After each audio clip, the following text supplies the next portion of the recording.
setting up a second Sukkot. Just finished now? Right now. No way, it took that long. Oh. So I'm dirty. Please forgive me. For a good reason. Uh-huh. Okay, welcome, folks. Amen. Amen. Oh, all right. We got a bunch of people over here. Oh, okay. Joining us from all over, locally and beyond. L'chaim, everybody. Good tavach, Shavua Tov, and welcome. As we have a very short week, like another day of it, until we come to the holidays. Beautiful. Time of our rejoicing, that we're going to speak about joy. So it's actually the subtitle of the holiday. The holiday is called Sukkot or Sukkot. And the subtitle is Man Simchasenu, the time of our rejoicing. So lots to rejoice about. So the first mitzvah that we have of the day is dwelling in a sukkah. And that itself is a great rejoice.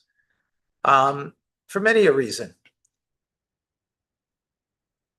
Firstly, it is a unique mitzvah that encompasses us. Most mitzvahs are done with a certain element of our being, right? Tzedakah, you extend yourself. When you do act of loving kindness, you're extending yourself, right? It's only a part of yourself that's involved in the mitzvah. When you put on tefillin, so it's your head and your and against your arm and against your heart, right? When you do the mitzvah of lighting Shabbos candles, so what's involved? Your mouth, you're saying a blessing, and you're lighting the candle. This mitzvah encompasses the entirety of the person, right? And as we call it, it's called Chag Sameach, or in other words, some people have they have a problem with the they call it Hag Sameach, because it is a hug, God's hug. God's hug. That's what God is doing. He's hugging us. He's encompassing us by the four walls of the sukkah. As a matter of fact, the sukkah is spelled samach, which we do square letters, 4 walls. Chaf, 3 walls. And a hey, 2 walls and a bit. Those are the 3 ways you can make a sukkah. The way the word is spelled. And each one of them is a hug. You can hug with 1 part, 2 parts and a bit. That's 2 and a bit. You can hug with 2 hands, all 4. God is encompassing us. For that alone, we should be in great joy for the holiday, right? Great joy when we appreciate and understand that. That makes sense? One second. Yeah, I went live. We went live, right? Okay. That alone. Then furthermore, the following day we get to do another mitzvah, the mitzvah of lulav. This is a lulav. These are the hadassim. I'm not going to take them out of their package so they stay fresh till tomorrow. They go on the right side, 3 hadassim. Then our rabbis go on the left side, right? And then you hold them in the right hand with the backbone of the lulav facing you. Very important that it faces you. And then we take the esrog on and hold it in the left hand. And that's very important that the esrog should be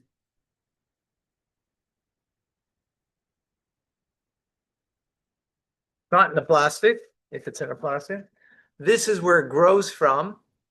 It goes on the bottom. Okay. This is the top. Some of them have a pitum. This one doesn't, has a little extended piece. So you have to know the difference that this is where, right? And this is the pitum. This is the top. Okay. It might sometimes have this one doesn't. Right. So you take these 3, this one, and you make a bracha. Baruch atah Hashem Elokeinu melech haolam asher kiddushanu b'mitzvotav v'tzivanu al Netilat Yadayim for when you wash your hands. Lula, but that's a good one. I'll tell a story about that later. All right, and then the first day you make a shechiyanu, bikimanu, bigiyanu, lizvan zeh, thanking God to come to this occasion, and then you have to join them together in at least one shake like that. You fulfill. We face east and we go away. We go to the right, to the left, front, up, down, and back. 6 directions, right? There's 6 directions, just in case you didn't realize, not 4. Okay. So, and we do that to bring and to draw it into our hearts, that we're taking the schach, which is the main part of the mitzvah that encompasses us from above in the sukkah, and we now draw it and internalize it into our hearts. And that's one thing. And furthermore, that this mitzvah brings Jews together, unites them. There's 4 different types of species here. They represent 4 different types of Jews. Without going into the details of it, some of you are already familiar with this famous medrash, the 4 types of Jews. And the mitzvah is to unite all different types of Jews together. All Jews are one, no matter from the greatest, which would be the esrog that has smell and taste, all the way to the willow, weeping willow, because it doesn't have smell, doesn't have taste, representing a Jew that has no Torah, no mitzvahs, to the Jew that has full of Torah and mitzvahs. Yet we bring them together as the Jewish people are one, no matter what.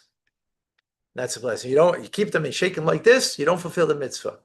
Bring them together. Ah, what great joy that brings, that we know that the Jewish people are bound up and one together. And that is the second mitzvah that is done only during the day. Right, sitting in the sukkah is for the 7, 8 days of the holiday. 7 days in Israel, 8 days outside of Israel. Right, that we are in the sukkah, that we dwell in the sukkah. Just to dwell in the sukkah is a mitzvah. And then the next, during the day, only during the day, from sunrise to sunset, you can do the 4 species, the mitzvah, and we except on Shabbos we don't do it. So what an amazing thing to celebrate. Is it better to do it outside and facing east or inside, or it doesn't matter?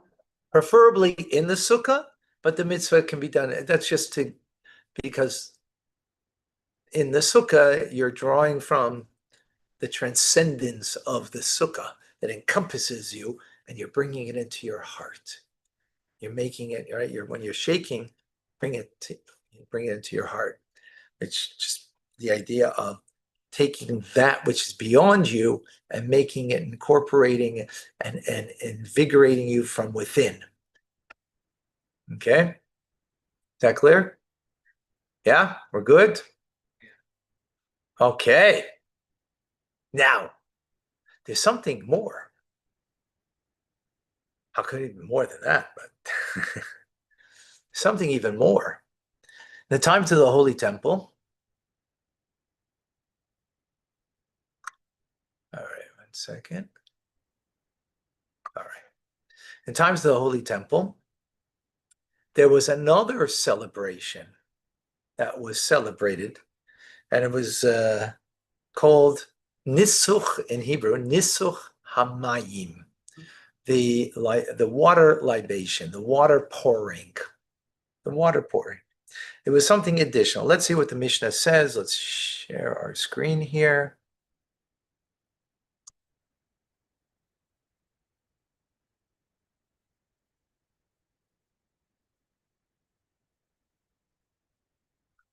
I think I got the wrong one. Huh? Oh boy. What was that? How did I get? Hold on. Hold on. I think did I get?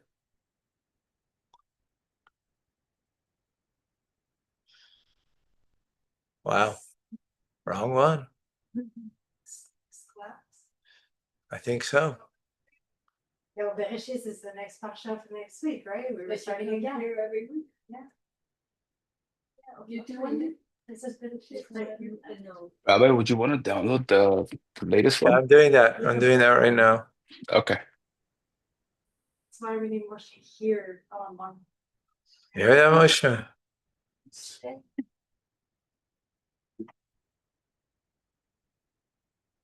Oh, I think I sent. Hold on. Still need this.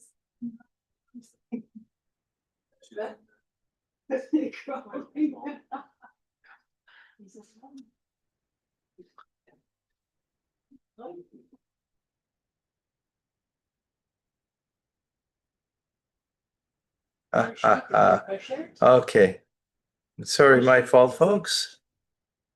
It's parasha of the Torah in the beginning, right? First one. So Give the me first a moment. week, the first parasha. So that's why I figured it's next week's class.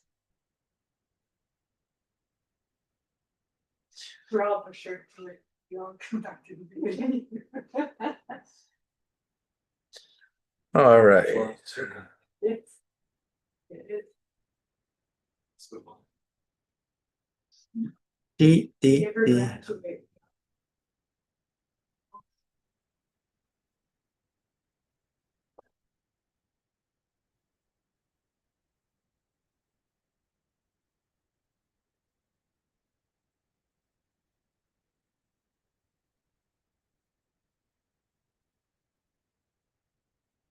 All right. So while we're waiting this for download, so I'm going to just read from the Mishnah in the meantime, okay? It's not in there. It is a living tradition, but not there. So it says in the Mishnah of Sukkot, oh, look at that. There we go.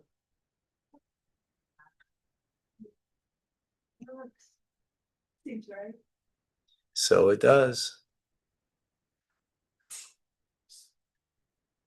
All right. Okay. Now let's share it.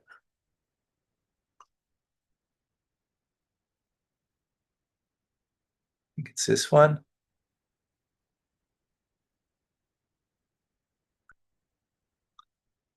Yeah. Okay. There we go. So on Sukkot, a unique water libation was offered in the temple in addition to the daily wine libation. Let's take a look at the Mishnah. The Mishnah says, how was the water libation performed? A golden jug was filled with water from Silon wellspring. A procession carried it up to the Temple Mount, and when it reached the gate of water, they sounded 3 shofar blasts, tekiah, long blasts, teruas, several short blasts, and another tekiah. They proceeded into the temple courtyard, and the priest carrying the jug climbed the altar ramp and turned to his left. There were 2 silver basins there, perforated at the bottom with 2 nostril-like holes. One hole for wine libations was wide, and the other hole for water libations was narrow. This way, both the thicker wine and the thinner water would flow at the same time. And they went underground. There was a deep cavity under the altar that there was a flowing river underneath there that it flew out. It went out from there. Okay. This mitzvah was carried out with great pomp and ceremony. Welcome, Menachem Hillel. Hi. Great celebration, great joy. The Mishnah tells us that they entered the temple courtyard at sunrise. The sun was to their back. They were facing west as the sun rises in the east, right? Facing to the Holy of Holies, which is in the west.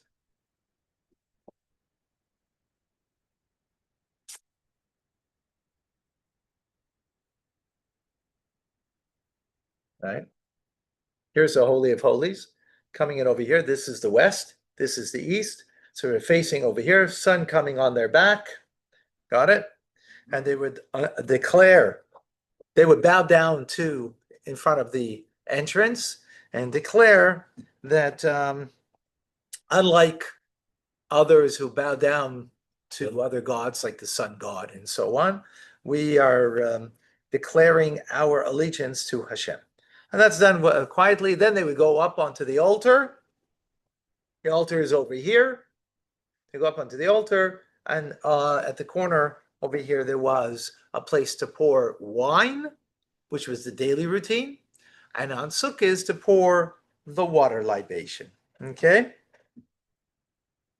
Now, interesting thing happened once. And that was,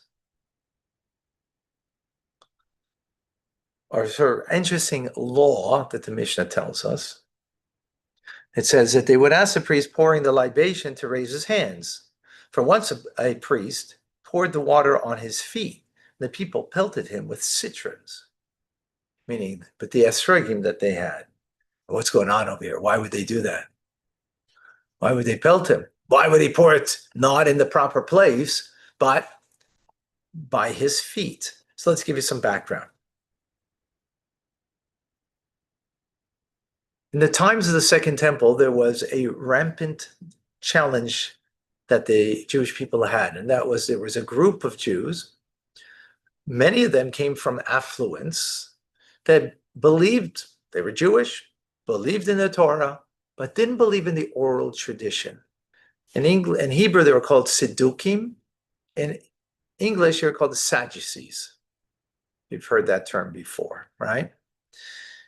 They opposed the rabbinical understanding of the Torah, right? They just took the Torah as in a literal sense and not what the oral tradition gives us to understand the teachings of the Torah. Now, we're not going to go off on, because there's a lot on this that we can talk about, right? But we're going to keep it to this particular, okay? So, here, the Rambam explains, the water libation on Sukkot is a law given to Moses at Mount Sinai. It's a law, biblical law, right? We don't have this law today because we don't have the Holy Temple, right? But it's a biblical law. The Torah's written text contains only an oblique allusion to it. Those who rejected Torah's oral tradition rejected this ritual. Because when the Torah tells you to keep the Sabbath, it says in the Torah clearly. When it says to keep the holiday, it tells you to keep it clearly.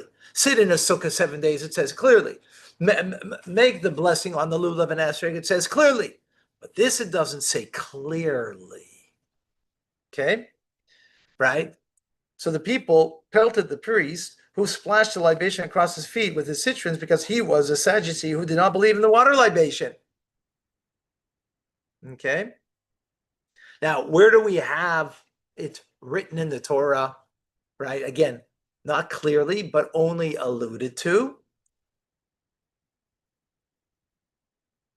So the Gemara in Tainus says, the Talmud said, Rabbi Yehuda son of Bereisa, Beseira, the reading for the second day concludes with the anomalous wording of Nesikim. The reading on the sixth day concludes as Unasecha, Nesachecha, and the reading on the seventh day concludes with Kemishpatam. So 7 days, you have to do the exact same thing for the offerings on the temple during the holiday of Sukkot. So there's only one difference, was the bullocks started off with 14 and went down each day, right? Which represents 70 altogether, represent the nations of the world, that they were being protected by the offerings that were being given in the Holy Temple. The nations are being protected. Who protects them? The Jewish people through God Almighty, right? A message for the nations to recognize that. You're not protecting us, we're protecting you. Okay. Difference, right? Most Jews don't get that either, but you know. Now, so each day it's the same thing except for 14, 13, 12, right? Yet there's an anomaly that in the words, there's 3 different words that are spelled differently. And this is the illusion. The final Hebrew letter of the 3 anomalies are Mem, Yud, Mem, which spells Mayim, which means water. This is an allusion to the Torah's written text at the Sukkot water libation. Got it? Where do we get this from? Oral tradition. In other words, if I didn't tell you this now, and you read the written word, you wouldn't come to this. You wouldn't figure out Mem, Yud, Mem, right?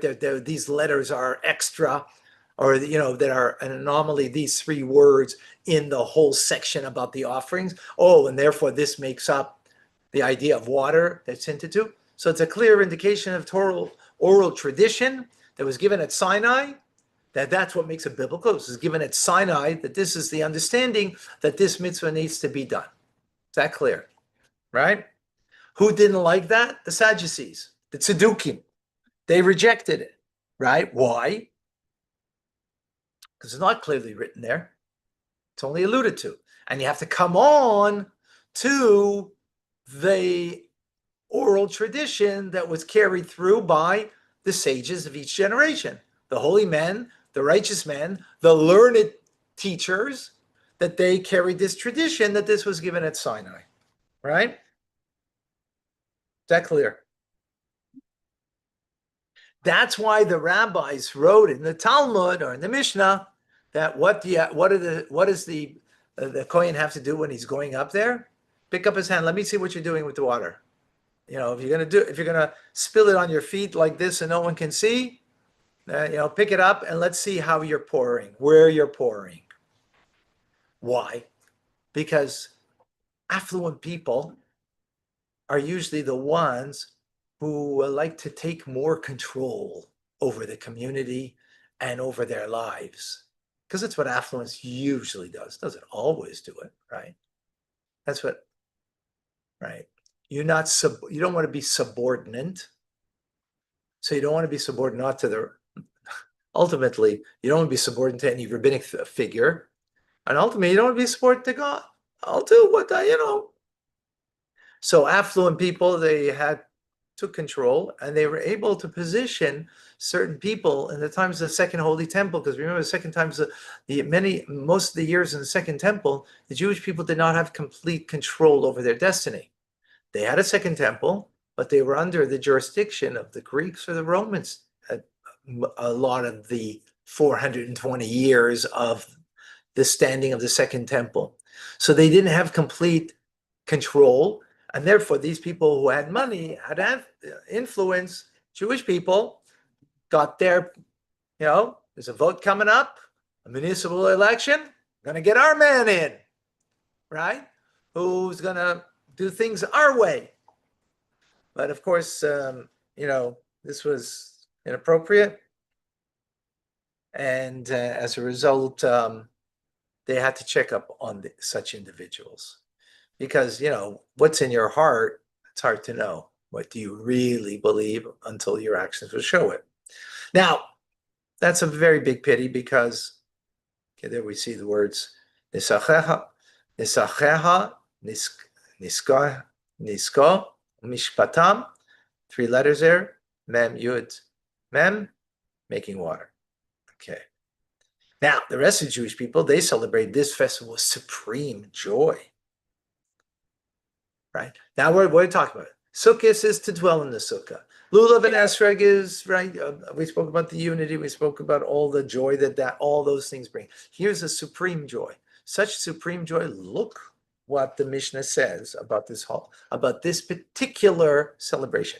The pious and men of good deeds would dance before them while juggling flames, torches, and chanting passages of song and praise to God. The Levites playing on their lyres, harps, and cymbals and trumpets, countless other musical instruments. It was so joyful that the Mishnah says, look at this. Those who haven't seen the joy at the place of the water drawing have never seen joy in their lives. Wow. What does that mean exactly? We just got explaining that the whole holiday is about joy, right? We have sitting in a sukkah that encompasses you, hug sameach. God is hugging us. It's amazing. Then we lulav it, then we bring that and incorporate and internalize that. The lulav and esrog unite all the Jewish people as one. I mean, so much joy there. What's so great about this? But even without this, isn't there great joy in everyday service of God? Serve God with joy, come before him with song, as King David says, right? You don't even need King David to tell us. Look what it says in Deuteronomy, in Devarim, celebrate with God, your God, for 7 days in the place where God will choose, and God will bless you with all the grains in your handiwork, and you will experience only happiness. Ach, sameach, only happiness, only joy. That's what this holiday is about. So what is about this particular aspect of the holiday that our sages say, this, right? This is a greater intense joy than anything else. How do we understand that? Okay. Questions clear? Especially, it seems to be such a, all right, let's leave it at that. You mean the final day is the greatest joy that? No. Water libation was the second night already.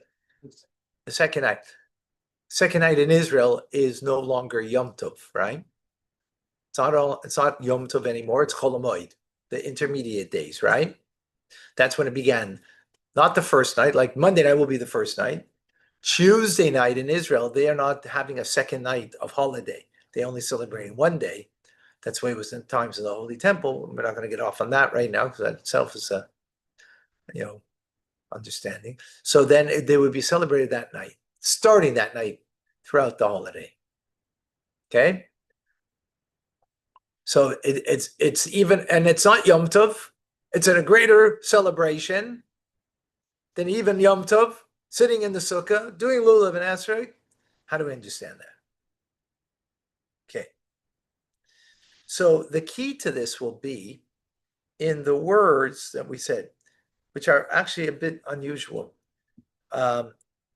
We said that those who have not seen the joy at the place of the water drawing have never seen joy in their lives.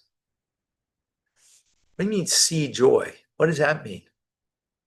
Is that the word you would use when you use the term joy? What term would you use? Feel or experience? Right? Feel joy, experience joy. What do you mean see joy? What does that mean? Why did the sages say that term? True, but what? So experience. But if you're witnessing it, you're experiencing it, right? Wouldn't that fit better, right? Like you say, because it is a feeling, so it's something that for you to experience. But obviously, the using the term "see" over here is to bring out something more than just to say the experience, right? So as we all know, if I can, right? Hearing is incomparable to seeing, right? When you see something, it makes an indelible mark upon you, right? As opposed to when you hear something. October 7th, what happened? I don't look at see those videos because the pain that would make is just, so much greater than what we heard. But what you heard of it and compared to what you would see of it, is incomparable, as we all understand that, right? That makes sense. In other words, seeing means that it touches you in the deepest level. So that's what it means. You can experience something, but it doesn't mean it's the deepest, profoundest experience. It could be an experience. Yeah, I was there. I experienced, No. Seeing means you didn't just experience it. It made an indelible mark just as anything we see in our lives, right? That makes sense? This is what we're saying over here. The joy that they experienced was something beyond limitations, right? Seeing joy in a manner that makes such an indelible mark on you means a very profound, means it transcends, the regular experience. That's what our sages want to say by using that term, right? That's why they use.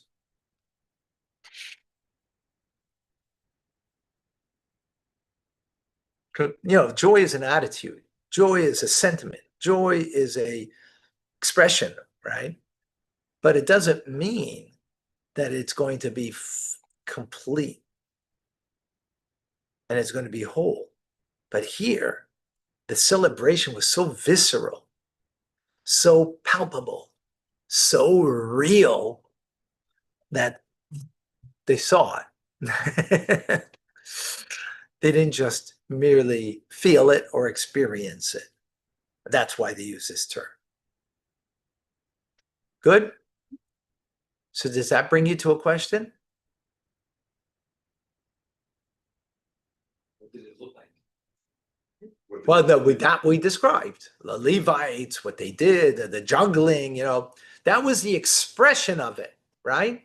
But what's the question? Was this on a continuous basis for the entire 7 days? It says in the Mishnah, it says that the sages, they barely got a wink of sleep. They would sleep literally like on the side. And for 40 winks, that's where you get the 40 winks probably, right? And they would get up and then they would continue celebrating. So the question is, what's the question? Huh? What's the deeper meaning? What were they celebrating? When we spoke about the sukkah, that you get the royal hug of God, right? That you're incorporated, that it's most mitzvahs, very few mitzvahs incorporate you entirely, right? Very few mitzvahs do that. Here's one. Mikvah does, right? The only other one is this one. I have a question. It's momentary. Huh? They're a lot longer than people, so It's even greater, right? And furthermore, our sages say that it's fitting that all the Jewish people should sit under one sukkah. In other words, if we had the proper engineers, like we had great engineers here today, right? Architects and so on, you can make a sukkah from here to New York, and all the Jewish people could be on that, under that roof of one sukkah, right? That's potentially there is. In other words, it's so incorporated. Furthermore, not only that, then we unite all the 4 different types of Jews that there are, right? That's all joy. Oh, we get that. We get that. But what's over here about pouring some water, right? That makes it such a great celebration. L'chaim, I have some water. I'm pouring it down. You follow the question? Lisa? Yes, Rabbi. Clear? L'chaim. Yeah, you're getting some water. Just make sure it's poured in the right way. Not on your feet. Because I have an esrog here.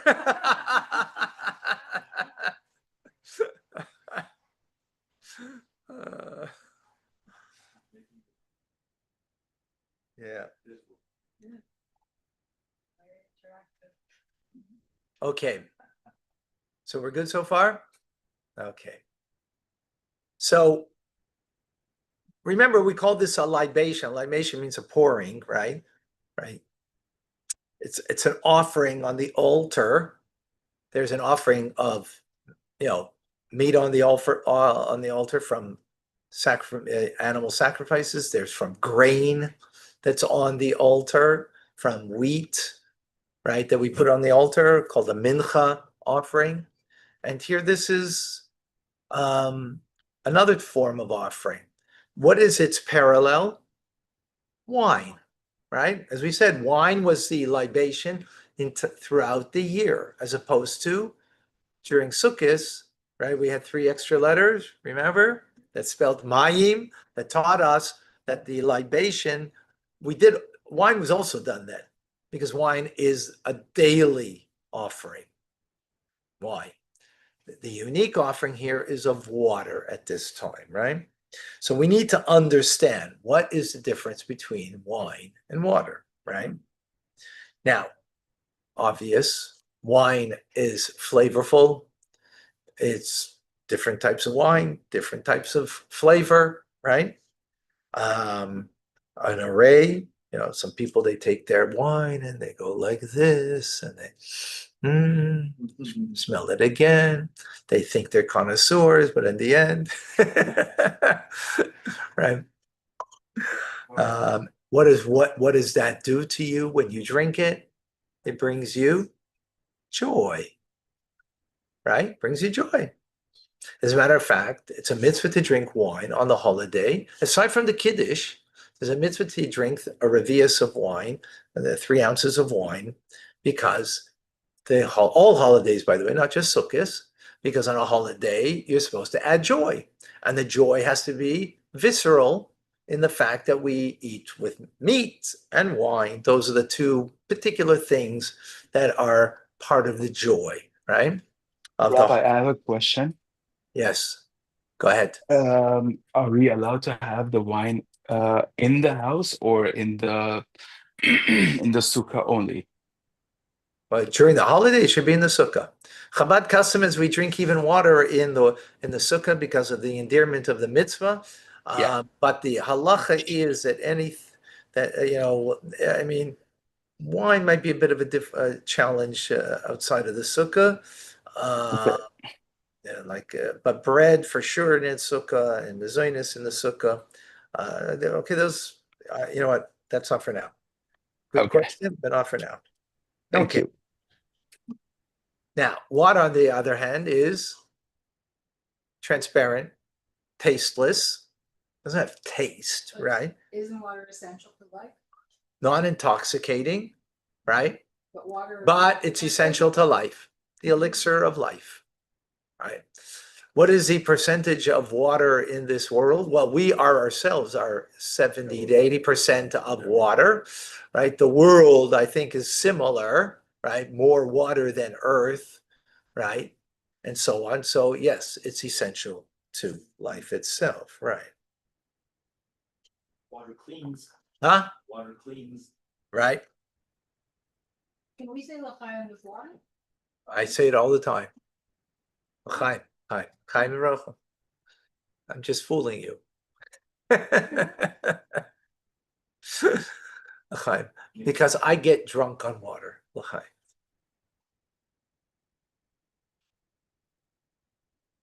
So the wine and the water obviously represent two different things in Judaism, in divine service, right? What does the wine represent? Wine represents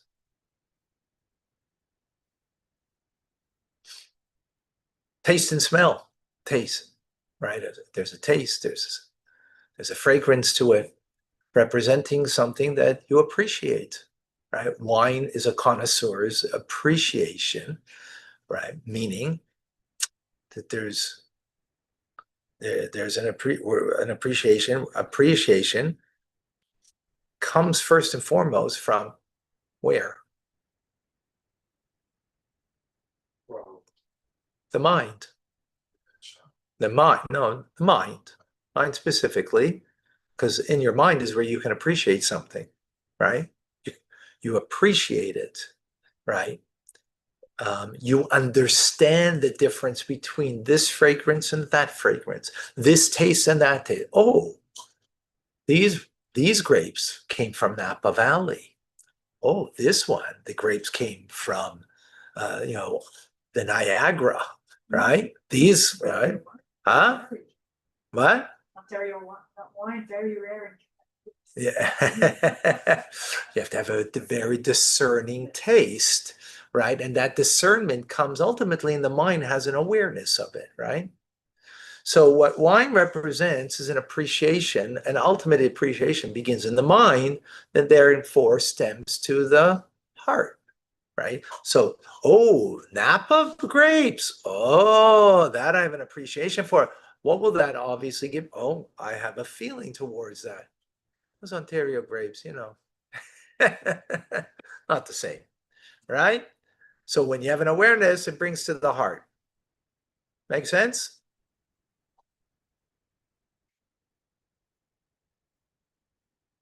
What does that mean? So that's a Judaism that you appreciate. Oh, this mitzvah, tefillin, put it on the seat of your mind, that it engages your mind, you put it against your heart, that you bring to work together the mind and the heart. Usually my heart goes in one direction, my mind tells me something else, and that tefillin now brings, a unified force between them. Oh, okay, that's something amazing. Water, tasteless. No appreciation for the mitzvah, maybe. I don't have a taste for the mitzvah. So where am I going with the mitzvah? In obedience, right? In obedience, I do the mitzvah, and yet it's refreshing. Yeah, it's the elixir of life. Oh, how do those two things fit together? Follow?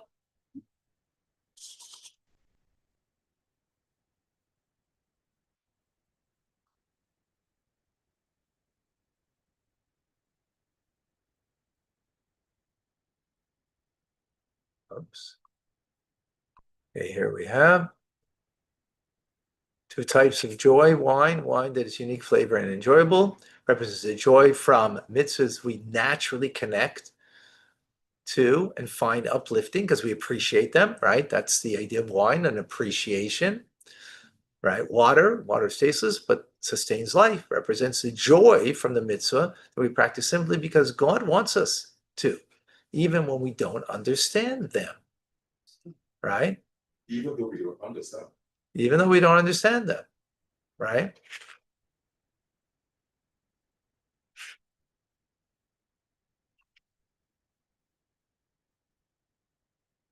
So the law about when we chant a blessing over wine and water demonstrates how different they are.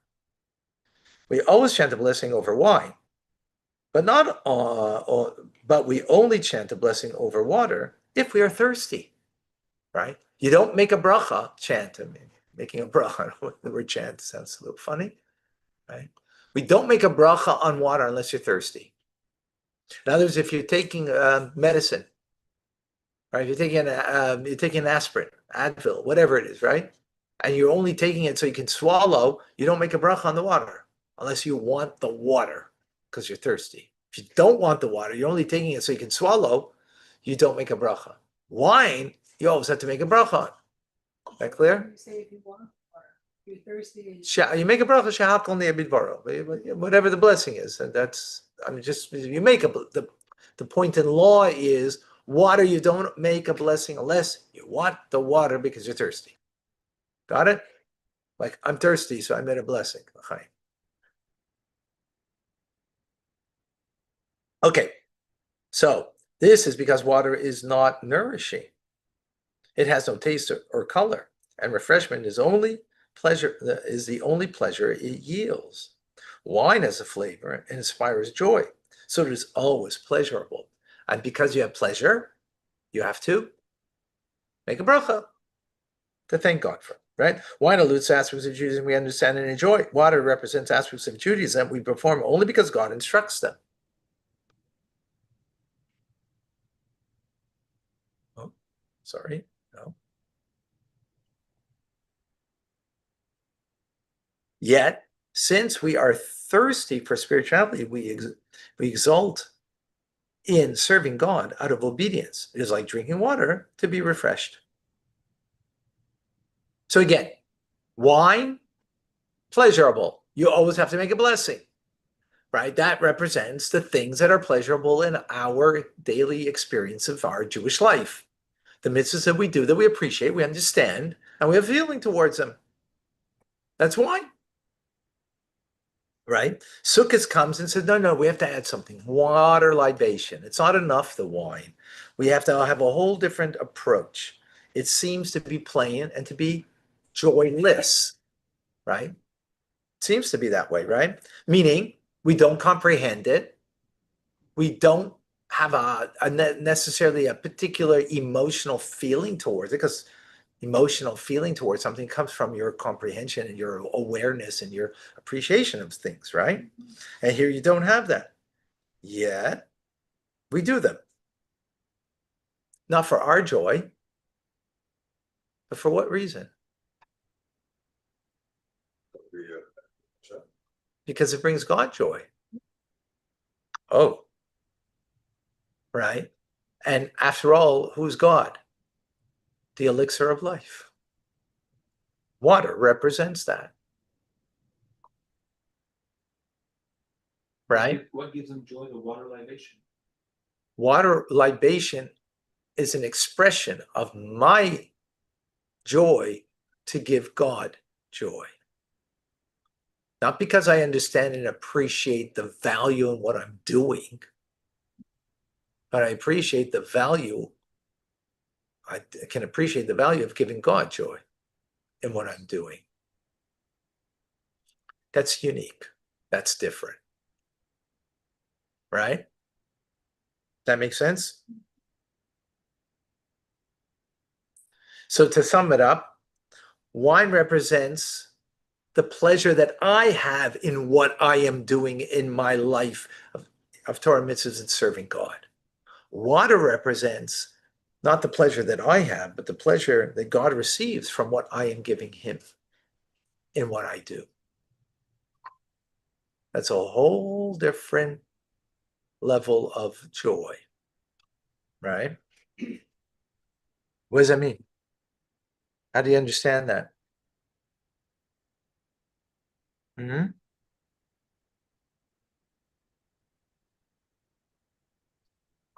My joy when I'm having it is going to be very limited. Why? As much as I understand, as much I appreciate it, that's as much as a feeling I'll have towards it, and that's how much I'll be committed to it. It'll be limited. But if it's not based on me, but the capability of giving joy, that I know through this, that this is giving joy to God. Well, his joy is what? Limitless. His joy is limitless.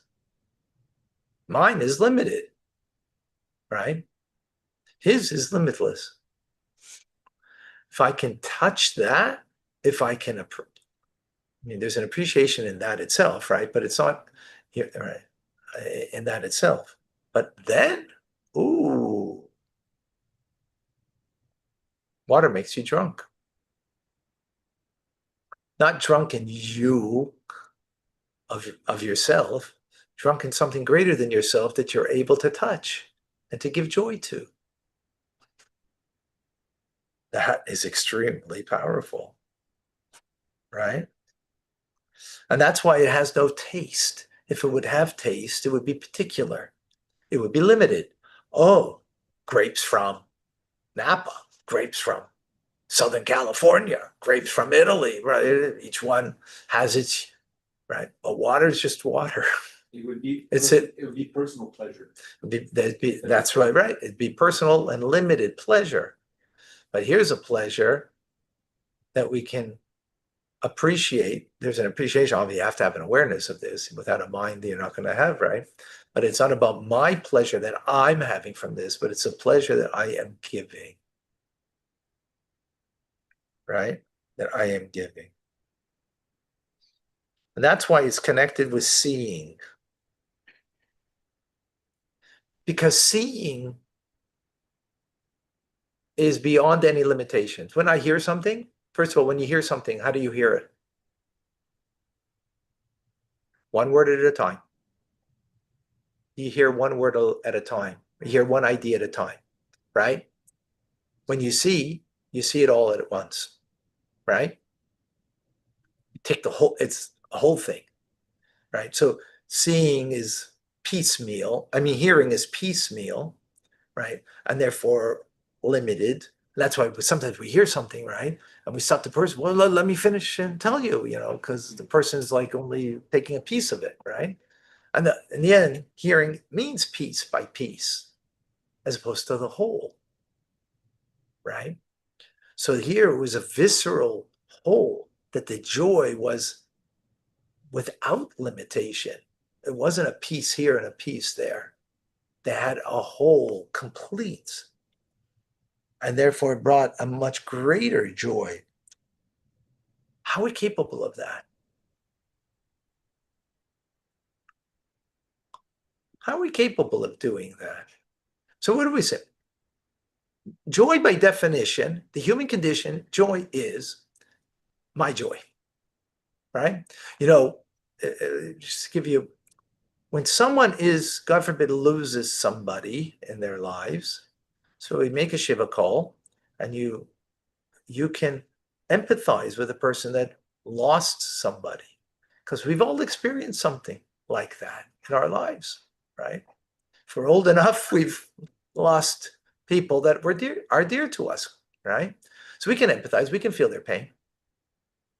Their pain becomes your pain, and you can be there with them, right? Their joy, you don't. Their joy is not your joy, though, because your joy is your joy. Oh, that's wonderful that you did such a wonderful, you're marrying off your daughter. I'm so happy for you. Why aren't you happy for me? Why aren't you happy for yourself? Because it's your joy.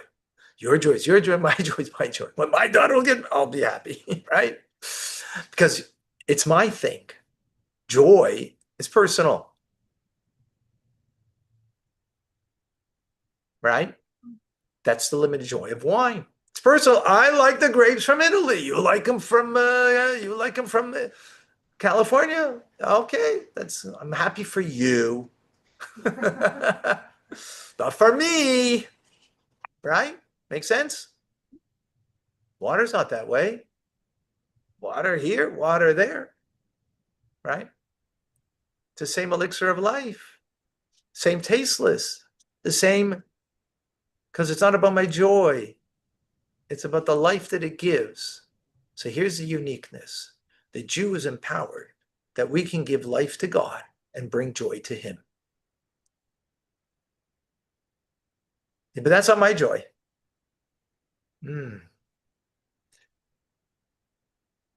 That's her infinite form of joy, though. But how are we capable of doing that?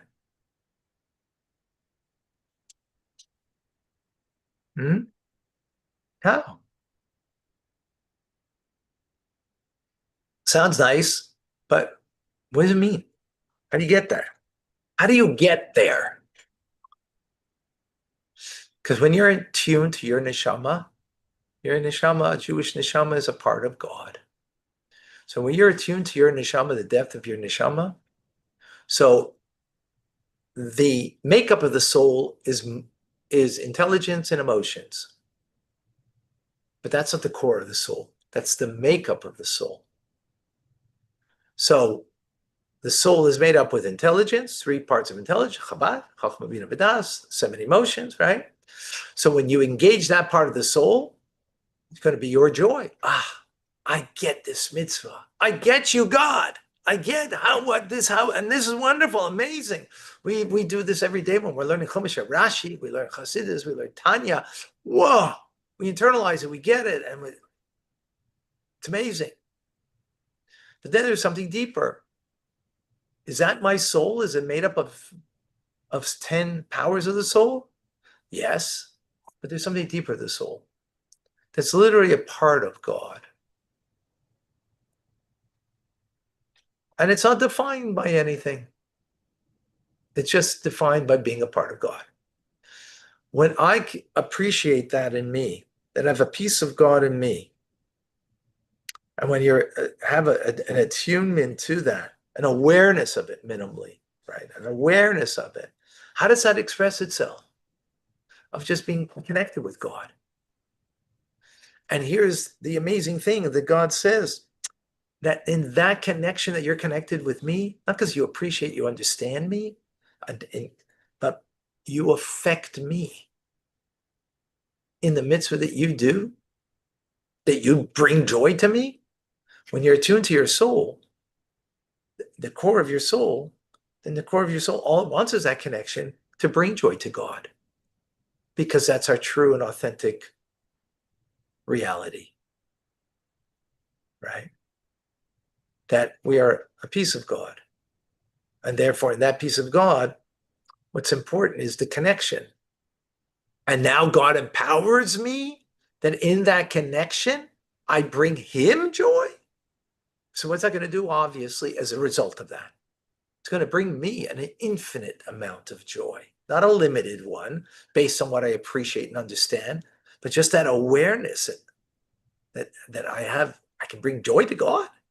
Just for him to do this, wow, that's powerful. This, it transcends it all. We don't live this way all the time, because the normal living is appreciation, awareness, learning, and then you incorporate that and it becomes a part of you. And yes, it all needs to be incorporated upon within us. It shouldn't just be but the great joy that comes Sukkot's time is so fundamental, so powerful, that this is what's given us. It's given to us. That this bland water, that we can touch the core of our soul, right? And that's why the Sadducees couldn't deal with that. Their commitment to Judaism was based on intelligence. Intelligence. Intelligence that brings me to a feeling towards this thing. Right? They couldn't. So it was the Rebbe explains it's deeper. It was a deeper, profound statement that they were against. They were against this idea that there's something, a piece of God within me that touches God and it brings him joy. Could you bring God joy? What does that mean? Yeah. And even though the Torah does say that, those terms, so when you bring an offering, that it is a pleasant fragrance, okay, that's, that's nice poetry. But here it means truly bringing joy to God. So they couldn't deal with that because that's not human. That's not logical. That's purely divine, that God gives us the capability that we can bring him joy. When you're attuned to the core of your soul, you can appreciate that. And when you touch that part in you, guess what? You're going to sing and dance and celebrate a whole night of Sukkot, night after night, celebrate and celebrate and celebrate, because we are attuned to, wow, that's what it means to be a Jew, that I can touch God. Not only, usually when we speak about a mitzvah is about a connection to God, and that you bring a light of God that encompasses you when you do the mitzvah. And that's beautiful. But this is going deeper than that. That this is bringing joy to God. And therefore, what a joy that brings to me. As a result, it's not a limited joy, it's an infinite joy. That is the ultimate. And therefore, since it's I don't know if the Rebbe says this over here. Well, so the Sadducees, this idea was not something they could tolerate, because it needs to be your joy, your pleasure that you have, because you appreciate God's mitzvah and therefore, incorporate that into your life. But something that's beyond you and that you're giving him joy, that they rejected. Right? This is the uniqueness of this holiday, and particularly in incorporating the Simchas Beis HaShe'eba. So we got to celebrate singing and dancing just because. So Wednesday night, after the two nights, we have Monday night, Tuesday night, then Wednesday night after Yom Tov, in front of Lubavitch Yeshiva, there's going to be music and dancing, and everybody here in Montreal is welcome to come join there. Rabbi Raskin, I think, has in Chabad of Côte St. Luke, they also have a big celebration. I'm not sure which night it is, but most importantly, to recognize that this is something very special to celebrate. Chag Sameach. Any questions, comments? Any questions? Good? A question, since the holiday starts tomorrow night, and you normally do it in daylight, you shake your lulav and answer Tuesday. Tuesday is the first time we do lulav and esrog. Yes, our day starts at night, and the mitzvah at night is only sukkahs, sitting in the sukkah. Okay. Friday's okay to do it in the day because Shabbat hasn't started yet. So Friday, yes, until Friday. Yeah, exactly. All right. Any other questions? We're good. thank you. Amazing. Thank you. Thank you. Thank you all. Well, we have like 25 people online joining us, aside from everybody here. Amazing. Thank you, folks. Thank you. Chag Sameach.